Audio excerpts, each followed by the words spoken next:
Aujourd'hui, j'ai besoin de m'exprimer, en hommage à toutes ces personnes décédées. Elles sont 17, courageuses, à s'être battues pour la France. Mais à cause de toute cette violence, ne connaissèrent pas une fin heureuse. Aujourd'hui, j'aimerais m'expliquer. Ces honorables personnes se sont battues pour notre liberté, et pour un simple mot ou dessin sur un bout de papier, quelques barbares se sont vengés. Ces personnes n'ayant aucune pitié ne font que salir leur propre personnalité. Aujourd'hui, j'aimerais donner mon point de vue. Je vous prie de ne pas faire d'amalgame. Ces personnes n'ont pas sali leur religion. Elles se sont salies elles-mêmes, sans raison. Elle est malfaisante et n'a aucune place pour aucune croyance. Leur âme, si l'on peut dire qu'ils en ont une. Ils ne peuvent même pas imaginer la tristesse qu'ils ont répandue dans le monde entier.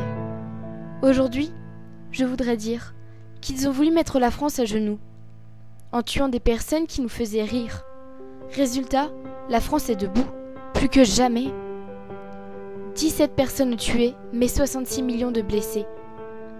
Ce n'est pas le sang qui doit couler, mais l'encre, afin que nous puissions nous exprimer librement. Aujourd'hui, je voudrais partager mes pensées et dire que je ne réalise même pas qu'une telle cruauté puisse exister.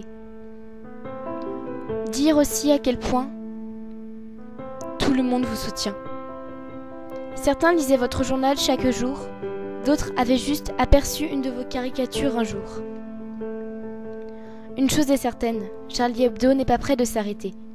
Tout comme nos pensées, elles ne sont pas prêtes d'arrêter d'être exprimées. Aujourd'hui, je pense que nous devons être unis. Nous sommes tous Charlie Hebdo, mais pas que. Pour ceux qui se sont battus pour Charlie Hebdo et pour notre liberté d'expression. Pour Philippe Honoré, pour Jean Cabu, pour Georges Wolinski, pour Stéphane Charbonnier, pour Bernard Verlac, pour Bernard Maris, pour Elsa Kaya, pour Franck Brinsolaro, pour Ahmed Merabet, pour Frédéric Boisseau, pour Michel Renaud, pour Mustapha Ourad, pour ceux décédés dans la fusillade de Montrouge, pour Clarissa Jean-Philippe, jeune policière, pour ceux décédés à Vincennes, pris en otage, Yoav Attab, Johan Cohen, Philippe Braham et François-Michel Sada. Bien évidemment, nous avons une pensée pour tous les rescapés.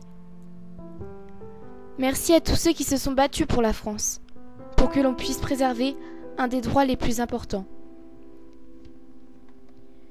Merci, gendarmes, militaires et policiers, de nous permettre de garder notre liberté de penser. Nous tous, choqués par ces faits, avons pour vous, héros, une omniprésente pensée. Vous pouvez reposer en paix, nous ne cesserons jamais de nous exprimer.